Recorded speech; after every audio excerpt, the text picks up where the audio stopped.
and we're bringing a live stream to you on the August 30th, 2021. And today it's all about questions and answers about Spiritism. And so this is your program. You can put your questions to me in the comment section live on YouTube, which I will be answering to the best of my ability for anything you would like to know about Spiritism. But before we begin, I'd like to talk about the fact that Spiritism was codified to us by Allan Kardec in the 1850s. And I would like to say this was in response. Let me bring this up.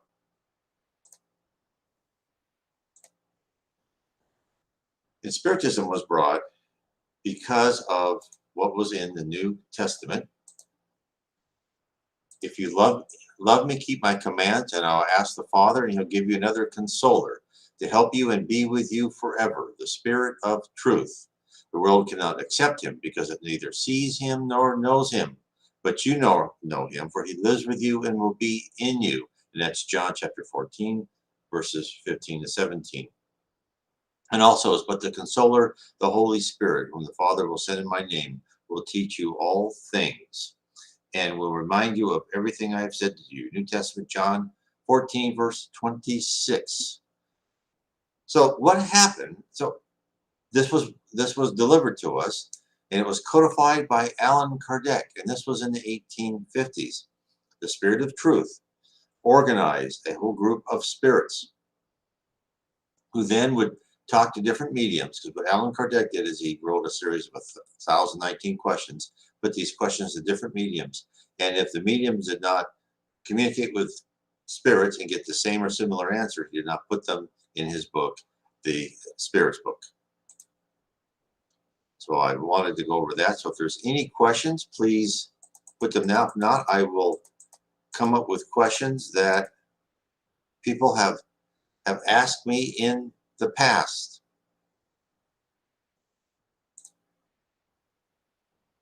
Let me bring this up.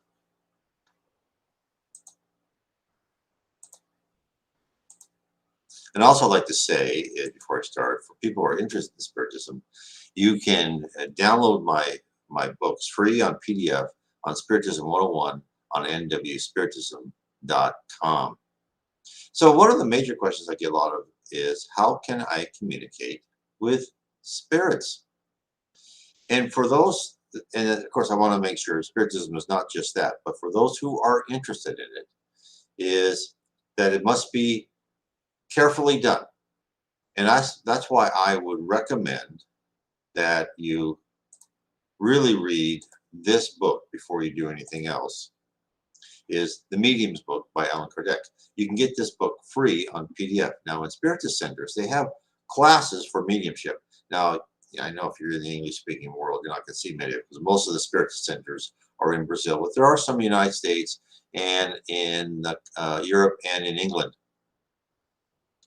So what it does, so when people, if they just by themselves try to talk to spirits, you don't know who you're talking to. It could be a very low, mischievous spirit masquerading as a high spirit, and then that could draw you into bad things. So I would not recommend for it. But the other thing is, try and always do this with someone else. So first, read and study about Spiritism first. Read the Medium's book. Read the Domains of Mediumship by Chico Xavier. You'll just find the Domains of Mediumship or In the Realms of Mediumship. There's like 2 copies of the same book. It's 2 titles. I don't know how they did that, but it's the same book. You can go to my site, nwspiritism.com, click on that picture of Allan Kardec, and it'll take you to the FEB website, and you can find the books by Chico Xavier. So I would recommend you get that book first before you do anything else.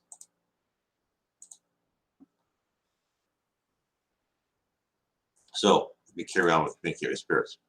So first, study. And the other thing I want to say is, the more you study and the more elevated you are, is that the level of the person that talks to spirits is attracted by the law of affinity. So the level you are will attract a spirit who's in with affinity with your level. So if you're a very spiritual person, you've studied, you understand spirits, you'll be able to communicate with a higher spirit. There's also, I think I've seen advertised on my Facebook site, Spiritism and the Spirit World Around Us. I think there's like an every either Sunday or Monday. There are classes for mediumship. In fact, I recommended that to one person, and I haven't gotten back what he said how that was, so I do not know. So the best way for you is to go to a class, either online with other spiritist mediums. It will hopefully be the most thorough. But if you're not, read Alan Kardec's The Medium's book and that type of thing. Okay, well, so that's a little bit of information there. So let's go to the first question. How can one clear uh, your past karma or your current karma? So there has been instances in this, and that is by doing good. There was an example of this in one of Andre Luis's books. It was Andre Luis's the book that spoke to uh, Chico Xavier. You look him up by Francisco C. Xavier, and he had a bad skin condition, and so, but he was a very generous man, and he helped other people, and he treated his employees really well, and so this spirit who had died, and his mother was still alive, and he went to see this man, and he was not in good condition. He was suffering from the skin condition, and he saw other spirits around him, and he says, "Can you please help this man, because he is so nice. He gives my mother money to help my brothers who are still living. He's nice to everybody. You know, he goes above and beyond the call of duty. Even though he doesn't have money, he gives them whatever he can." And the spirits says, "Yes, yes, we know that." And the fact is that his skin condition would have been much worse, but he's clearing up his karma. He's paying for what he's done in the past. He says in the past, he was an owner of a factory where he kept people in this horrible conditions and bad air, pollution, and they died of some sort of lung problems. And actually, and the other thing is the people who work for him now were all the people who worked for him then. So he's helping them too. So he's been doing really excellent work, and so therefore we're making his trials lessen. Now, he still went through trials, but they're a lot less severe than they could have been. So that is, I think, that really is how do you clear your karma, and that is serve and do the best that you can. Try to help others. It doesn't make it doesn't make a difference. It doesn't have to be the same of the opposite of what you did wrong in the past. That it's just that help others and show that you are a person who is actively seeking to take out your primitive emotions, replace those with advanced ideals of charity, fraternity, and service to others, and honesty. And that should help anything. And what happens is the spirit world always is watching you, right? I've said that before. They know what you're thinking, they know where you are. It's like you're on all the time. You are an open book, your thoughts, everything. And so they will see that you are improving yourself. Now, a lot of times people will, as they're in heaven, and they will want to clear up what they've done in the past. And they're the ones who've given themselves harsh trials. But if the spirit world sees that you are really reforming yourself without having to go through those very harsh trials, they will seek to lessen those trials. But always remember, usually if you're a pretty decent person in this life, you probably are the main architect of the lesson plan that you're going through in your current life. And so therefore, when you're sleeping in the spirit world, you can talk and you can say how you can lessen your trials. So I hope that helps.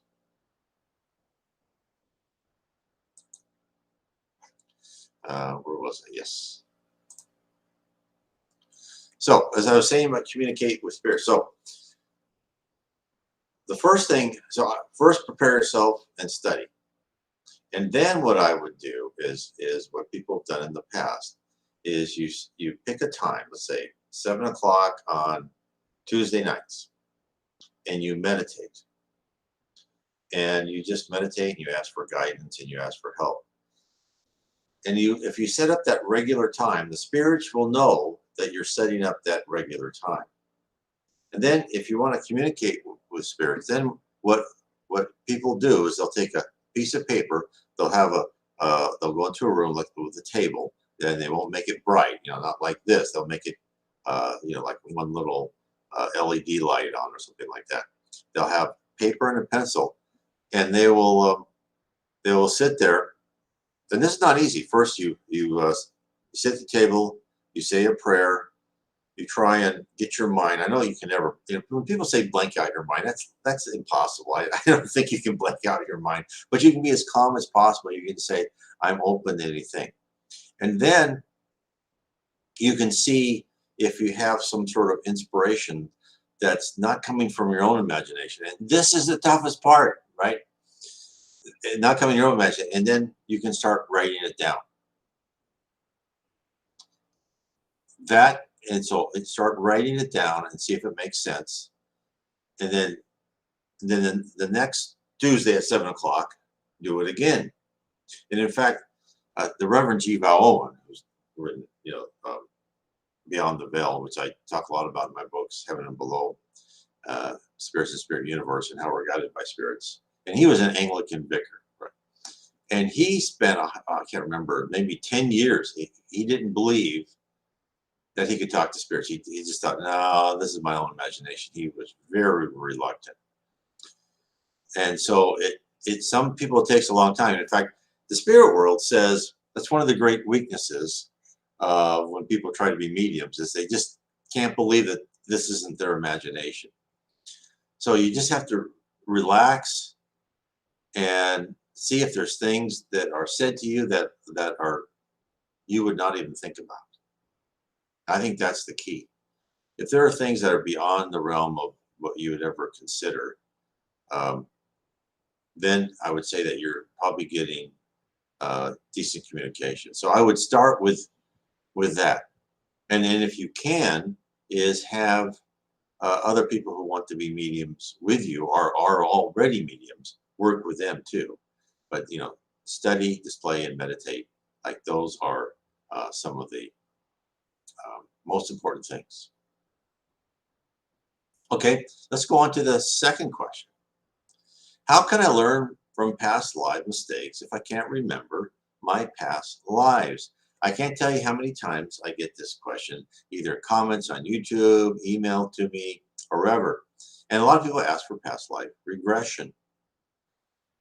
Well, I think we're underestimating how intelligent and how just genius the spirit world is. And in fact, they know how to, okay, the reason we're going through our trials and tribulation is for us to learn from our past mistakes. And in fact, let me show this. I have a book called I don't know if I have it up here. I have a book called The Problem is the Solution. In fact, it's right behind me. The Problem is the Solution.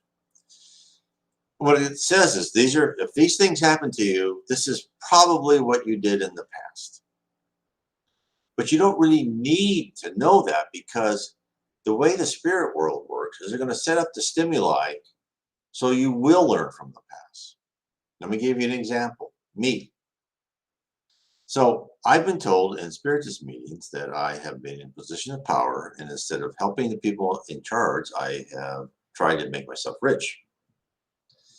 And in this life, I have been given 2 times, right? I worked for companies that were bought out by other companies, and I was not high management, but enough management so I'd get a couple years salary as part of the golden parachute to leave. And that was part of the deal. Both times, I thought I did very conservative, or probably not that conservative, but conservative stock investments. And I lost everything both times. And I just hit my head over that. I felt so terrible. And then later on, and because I knew what it was to lose money. And later on, this is before I became a spiritist. And in the mediums meeting, I was told this is what I did. And I go, oh, okay. This was part of my past life trial for me to learn what it felt like to lose what you had. And I must have caused people to lose what they had in previous lives. So therefore, this is why you don't really need to know what you did, but you can pretty well figure it out by looking and analyzing your trials and seeing what you're going through. Do you have a significant other that betrays you, that is nice at first and then steals all your money? Well, you probably did that before. Have you have a business that went broke because your partner cheated you? Well, something like that happened before. You did that. And so whatever, and this is why when I tell people, and it's just so important, as stated by Jesus, forgive 70 times 70. So when people do these things to you, you just have to think to yourself, oh, I must have done something like that, to somebody else. And so you can get mad, but don't keep that anger. Don't look for revenge, because no, that's exactly probably what you deserved. And you just have to consider that person to be an actor in a play, that they played their part to give you stimuli for you to think how terrible it was to be cheated in my business or in my relationship or whatever. And so that is when these trials and these dramatic episodes come over you, the best thing to do is calmly think, oh, that happened to me. I never want to do that to anybody else. Analyze it, learn from it, and grow from it. You can't go wrong. Okay. Any other questions? Please write them down, and I'll carry on for the next question that I get. How can I know my future? Well, first of all, many people want to know their future. And people will go to mediums and fortune tellers and to get their future. Most of the time, the spirit world doesn't want you to know your future. But depending on the level of the medium, if it's a pretty low level and they're not talking to higher spirits, because the higher spirits, unless it's special circumstances, won't tell you your future. No, you're here on Earth to learn. It's like telling you, well, if you're in middle school and your next class is your geography class, and they're telling you the answers to the test, would you pay attention? No, you wouldn't even study. If they're telling you the answers to the test, you're done. Or if they told you, oh, you know, your uncle's going to leave you a fortune. Well, okay, I'm just going to rest and sit on the couch, live as frugally as possible, do no work, and I'll be in great shape. No, they're not going to do that. You're here to strive. Sad to say, you're not here to rest and relax. Just like you're not to rest and relax in the spirit world either. There's always work to do. So they're only going to tell your future for certain times. Now, I was told my future so I could have an episode, and my wife did, because she had a near death experience and she saw the future, and then and of course usually what she did when we were together is she understood what she saw after the fact, as many people do. They, oh yeah, I was told that, right? But at this one time, she was told before. Now, she had done something like that once before, and I didn't believe it. We had went to buy a house. We were looking for a house, couldn't find anything. We finally found this house, and we went back. She said, let's make an offer, because I know we're going to have that house because it has 3 trees in front. I go, okay, let me call the real estate agent. The real estate agent said, no, there's 2 people with offers in front of you. And I said, no, we're not going to get that house. There's it's 2 offers in front of us. The odds of that are remarkable. Well, next day, the real estate agent called, said both offers fell through. Congratulations, you got the house. So let's go look at the house again. So we drove over to the house. I said, no, look, it has 4 trees in front. And so we moved in, and 30 days later, approximately, a big windstorm came through and blew down one of the trees. So we lived in a house with 3 trees in front. So I just forgot about that. So then she told me, when I was working at Washington Mutual, and this was in around, I worked for quite a few years, and this is before the 2008 Great Recession, and this was 2007. And actually, it was the end of 2006, beginning of 2007. And I was telling her, yeah, the bank is safe. You know, there's some people talking about mortgages and stuff like that. And remember, nothing big happened until October, 10 months later. Goes, but we're safe. Our management says we're safe. Don't worry about it. And then she goes, I remember. She goes, you're going to work for a bank that goes broke, but don't worry. You're going to end up working for the same bank, but with a different name. And I thought, what? And my wife grew up in this little village in Porto, in the state of PYE in Brazil. And I'd been there before, and you had to go like 2.5 hours on dirt road. It has paved road now, though. But before we got married, this is quite more than a decade ago. It only had a dirt road, and there wasn't even a bank in town. So how could she know that? So, and then this is part of my past life too, is the fact that I was so smart that I thought, well, our stock's down, and senior management says we're going to be okay. So I put all my money in my 401k into the bank stock. Of course, in September, I think that year, or just before October started, when the market just died, the FDIC closed down the bank, and the stock went to zero. I lost everything, and I lost my job. And in October, when the market died, I was unemployed, like in the worst economic climate you could wish for.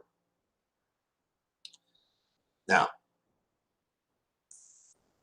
I was told my future. I didn't listen to it. But why was I told my future? I was told my future, I believe now, for a very specific purpose.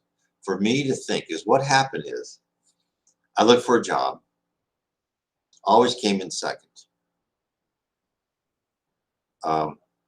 It took me, I think, 3 or 4 months. I can't remember how long. It wasn't that long. But another bank bought what was left of Washington Mutual while moved, and I was hired back. So it happened exactly, the previous year, it happened exactly like my wife said. I worked for the same bank, but with a different name. She didn't tell me I was going to lose everything, too. But I did. So why was I told that future? Because that I was, for a specific purpose, is it made me analyze the situation. How could someone know my future like that?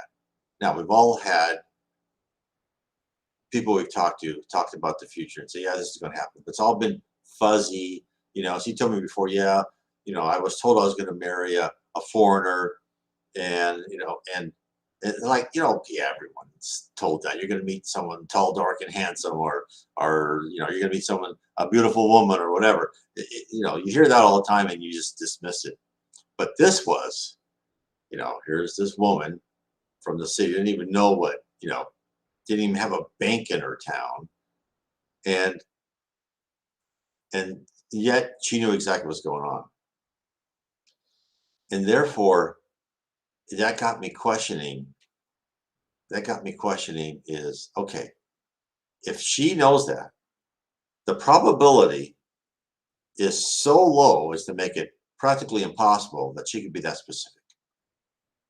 And therefore, there has to be predestination. And that predestination brought me into the fact that if there's predestination, there's some organization above us figuring all this out, right? You don't have predestination that, like, from pure luck, like, well, you're going to be predestined, but We have no idea who does it or who decides or how it all works. And I went through and I read all sorts of stuff till I finally found the Spirits book by Allan Kardec. And that was remarkable. And that's it. Okay, now I understand.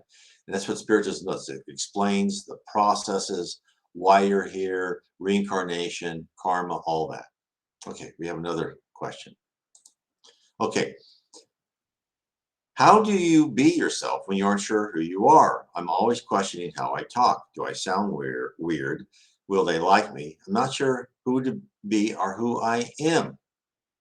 Well, that actually shows that you are very intelligent, that you're analyzing yourself, and that you're trying to make yourself as presentable as possible, and that you try to look at the truth of what you're doing. And so there's admirable qualities about that. But at some point in time, is you have to decide that these are my certain principles.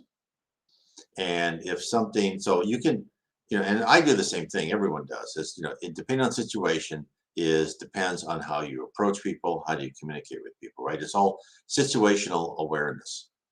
But you have to, and I'm sure you do, and you probably know this already. I'm just telling you what you already know. But you have to have a core foundation of your beliefs, and and one is that you don't gossip about people. You follow your conscience. When you hear something wrong, either you get out of the situation or you actually actively counter that. And so you give your opinion. You don't force it on people, but you don't shy away from it. And if people are trying to take advantage of you, you don't be angry, but you can be indignant. And that's what the Spiritism tells us, that you don't want to use primitive emotions. You want to focus your willpower and your voice, right? You don't want to lose control, because that's not what you're here for. But you can be indignant, and that's focus your power to get the point across. And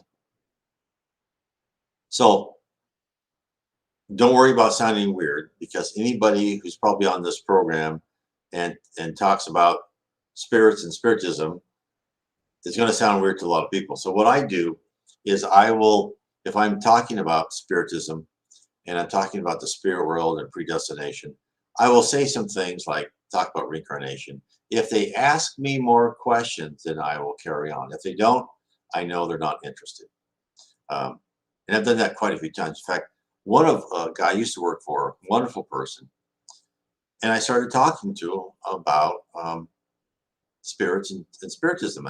Just kind of opened the case. Yeah, and I said, no, I'm kind of into this and this, and I had never known what he wanted to do, right? Because he was going to think I was weird, right? And people will do that, but you just don't let that bother you. And it's not important that they like you. It's important that they listen to you.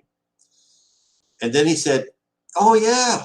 He goes, I believe in the spirits. And then he talked about his father. His father was a soldier in the Polish army. He escaped from Poland when Hitler attacked it in 1939. Went and joined the Polish army in England.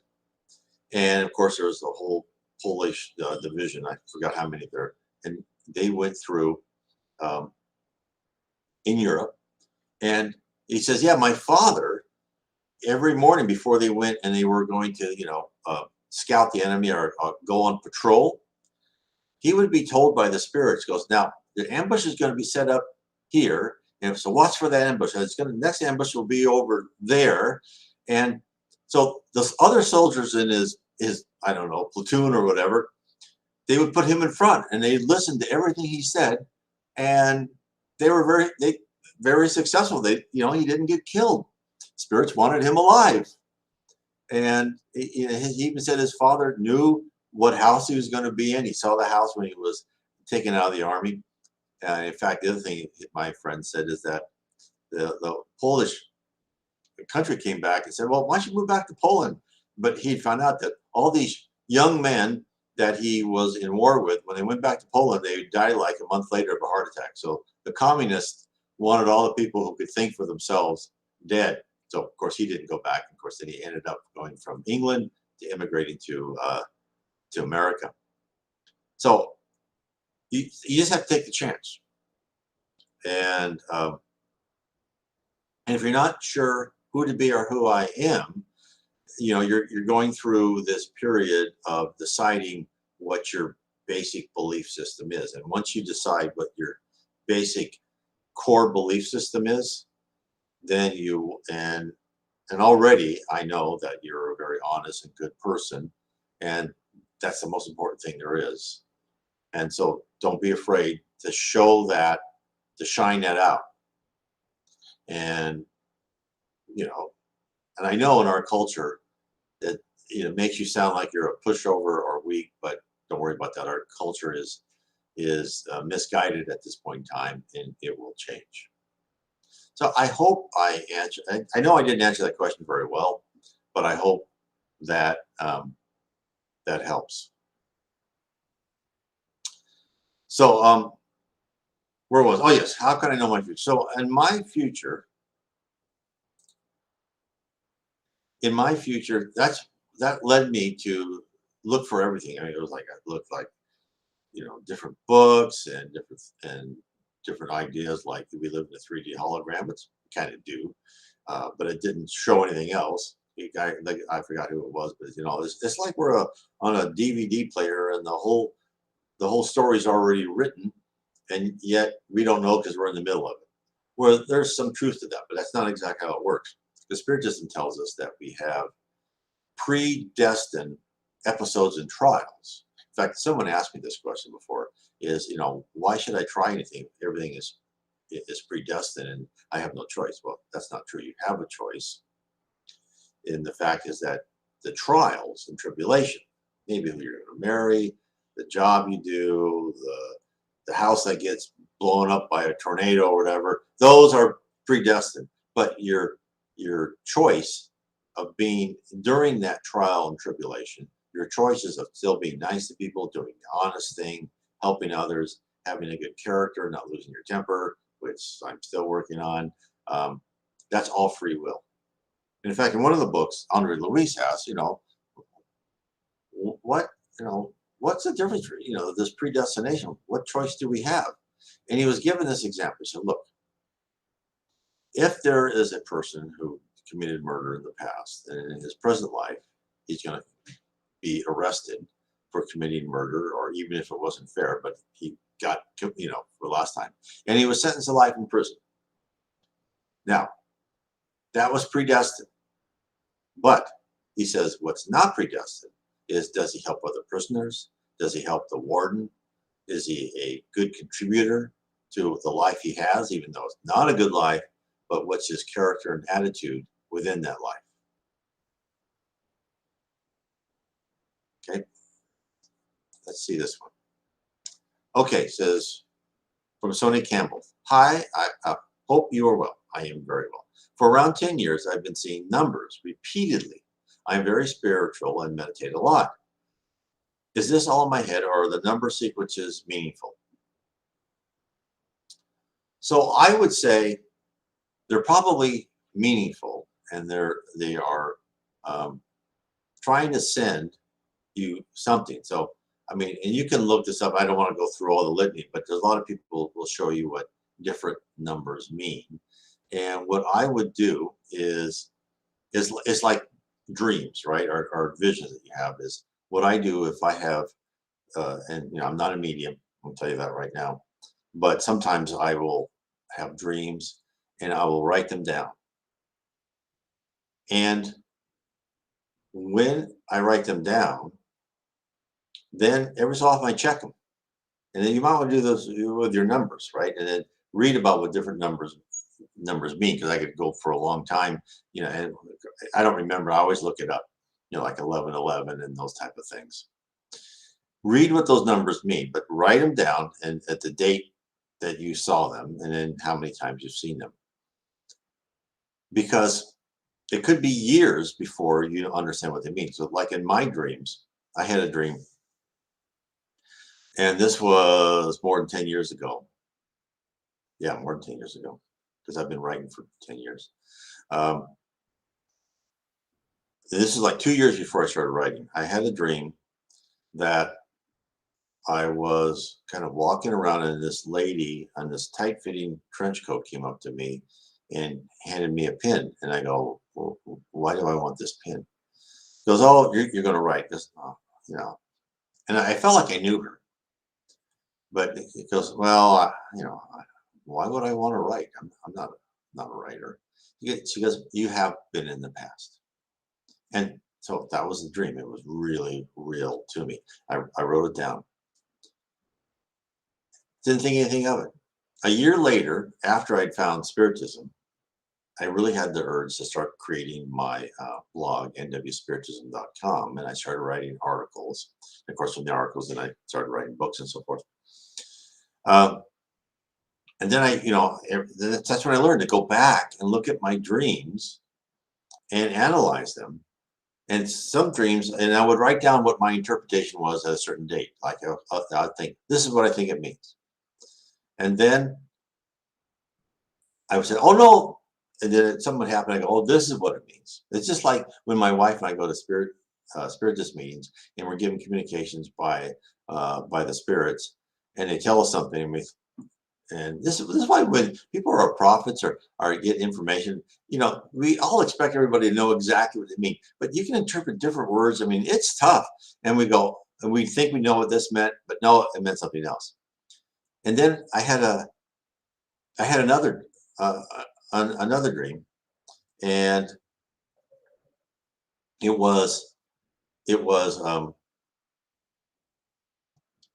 think it was I had a dream. It was really weird. It was like my wife's sister. They held up a book, held up numbers, and one was like, I think I could be wrong as well. I think it was like 7 and 115. I go, so I kept that.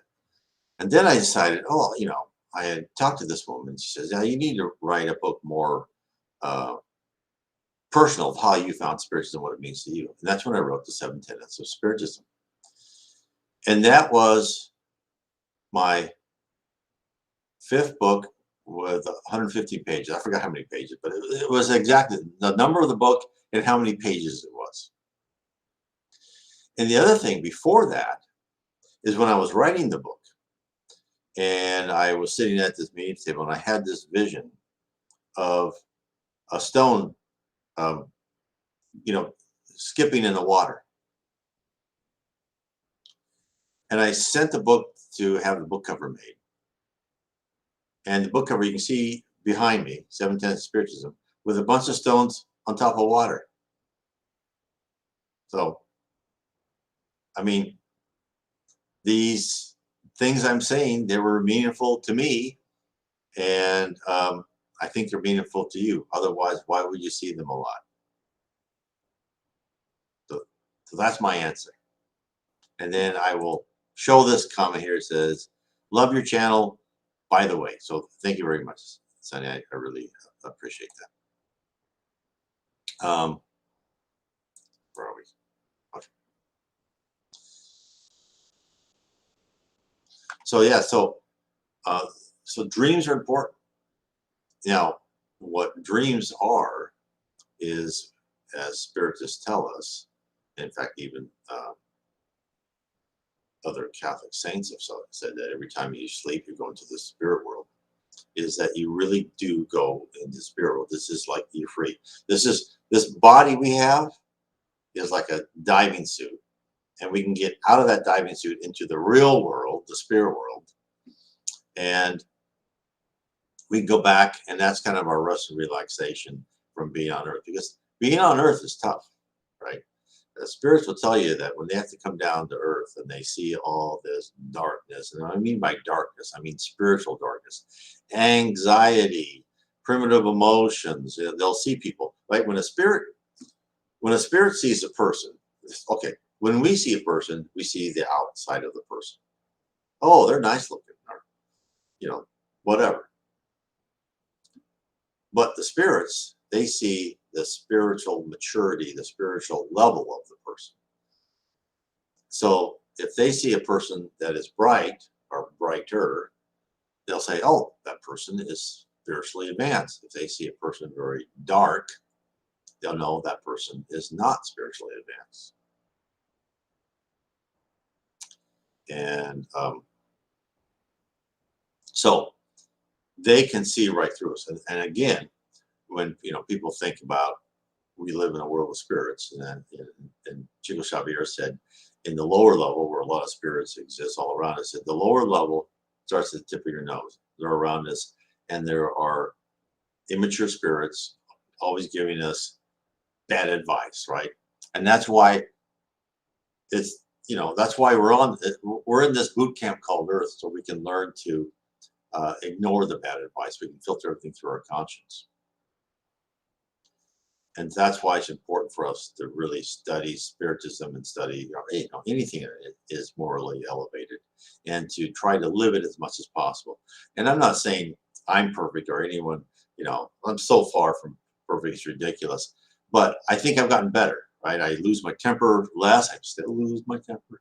I a lot more calm, and I think, and it just makes a big, big difference in your life when you understand why you're on Earth. And of course, and what I've done here to become more calm and cool, and hopefully more understanding of my fellow mankind, is that I've tried to really think and analyze what I do every day and how I can improve. And I wrote a book of how to ascend and how to really prepare yourself. Because what are we on Earth for? We're on Earth to rewire our brain, essentially, is to really improve our character. And so I went through kind of a step-by-step analysis of what was given to us by the Spirit Andre Luis. And what he meant by each step was like 4 or 5 words. I analyzed what he meant by each step, and then I went through and explained, how to achieve that. And so I hope that that would help. In fact, let me bring this up real quick so people can see.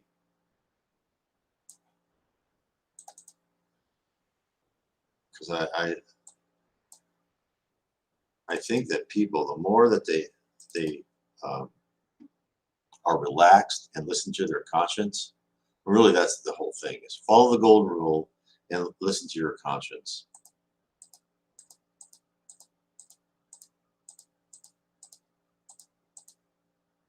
So let me bring this up here then. So screen.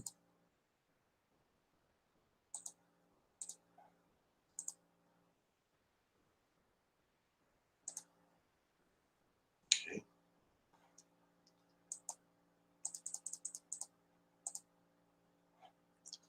So this is the table of contents of how to live. And so I go through, and this is the steps that the Spirit Andre Luis said that we should do. And one is, and these are, it's interesting because these are actually kind of one grows upon the other, and that is trust in God and yourself. A serene conscience, that means learn to follow your conscience. Time spent on productive matters. What does that mean? And how to keep yourself focused. A constructive speech, be positive, don't gossip. A prayer allied to work. And the other thing is when you look at this and you think, constructive speech, a prayer allied to work, hope in action means you're positive, you're doing stuff, and industrious patience.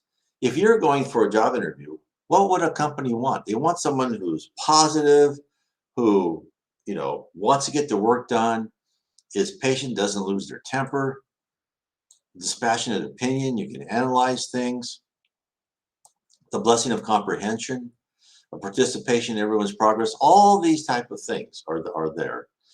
And why is that important? I mean, it's like, what, don't we just go to heaven and listen to harp music all day? No. When we go to heaven, we have work to do. Now, you don't have to do anything. But as they said in the Spirit's book, when they answered the question, they said, isn't there eternal leisure in heaven? And they said, if there was eternal leisure, that would be hell. Because I can tell, I don't know about other people. If I go on vacation, some people love a beach vacation. They can stay on the beach under the umbrella for a week. If I do that for 3 or 4 hours, I got to do something. I'm crazy. So I know a lot of people are like it. So what heaven wants, and for the people to ascend spiritually, are people that are intellectually curious, who want more knowledge, who love exploring new things and helping others, and who have all the right intentions. And then if you would like to understand about the spirit realm where you are, is I would recommend this book, The Spirit Realm, where I really talk about what is the spirit universe is, what's the physical universe, what's a spirit? Because what are you really? We here on this physical planet think that we are the center of the universe. And yet this body of ours is just a temporary covering. We are in reality a spirit. We are in reality this piece of, it's called a personality. We are this complex, evolved person, evolved piece of logic, let's say, that we are a spirit, we're this energy, just like as the Hindus and Buddhists say, we are energy. And so, and you can look at it by thinking of energy is on your game, on your cell phone or your computer, you've got these characters, and those characters have avatars, right? They have what they look like. Of course, that's all constructed, but they're basically computer programs that some of the more sophisticated ones can learn over time, right? What are these characters that look real to you in a 2D fashion? What are they? They're energy. What are we? Much more sophisticated characters, and we're energy. And yet we present to other characters, and they will through the peripheral applications and routines, they will look at us and see how we want to present ourselves, which is the spiritism calls the perispirit. That is your form in the spirit world of how you want to look. You look young. Like for me, when I go to the spirit world, I'll have full hair, right? Look younger, less wrinkles. Get my stomach out. Make it less, not out. That's probably wrong. So that is. Then your body is just there temporarily for your perispirit to connect to, for you to go through this campus called Earth. Because what's Earth for? Earth isn't for you to be intellectually superior. There's a lot of people you think, he's not the sharpest stick, of the bunch. But that person can be really super intelligent in the spirit world, but for some reason they channeled that down because he was using that intellect for his own purpose, and not a good purpose. And they wanted him or her to concentrate on spiritual attributes first. So whatever you think of a person intellectually, because here, we say we're all born equal, we're equal under the law, but we're not really born equal. I'm never going to be a basketball player, etc., or a ballet dancer, for instance. But in the spirit world, everyone has the same capability, and it depends on your focus and determination. If you want to be an artist like Michelangelo, you can do that. It may take you many, many lives, but you keep focusing on that, you'll be like that. But that has to be your driving force. Many people don't care about that. They have other things they want to care about. They want to help people. They want to do other things. But that is, everything's possible in the spirit world. You have the same capacity. You don't have the same result, because how you want to focus and put your own career is up to you. Now, you say, well, it's up to you, but we live in this world. We have to go through predetermined trials. Yes, because you have to look at us as we're elementary or middle school or junior high, whatever you call it, kids who were not mature enough to plan out our own curriculum yet. But we are approaching that. We are now on the planet of atonement, which means we have to pay for our past wrongs. But we are moving to be a planet of regeneration, where we will be more consulting with the spirit world. We'll have, or probably somewhat predestination, but we'll be able to communicate better with spirits, and we can help guide what we want to do and what experiences and maybe what field of study we would like to pursue. And then as you go higher and higher worlds, in fact, I even have a video on that on YouTube, the level of planets. When I look up that level of planets, Spiritism, you have more and more self-directed control, and of course your life will be longer. You will be less dense. As we go, we'll be less dense. We're very dense. We'll use a much larger percentage of our brain, etc. And the Earth will be a paradise someday. The Earth will, will rise, ascend to be a planet. The vegetation will be healthier. Animals can communicate with us in a more expanded manner. All these things will happen.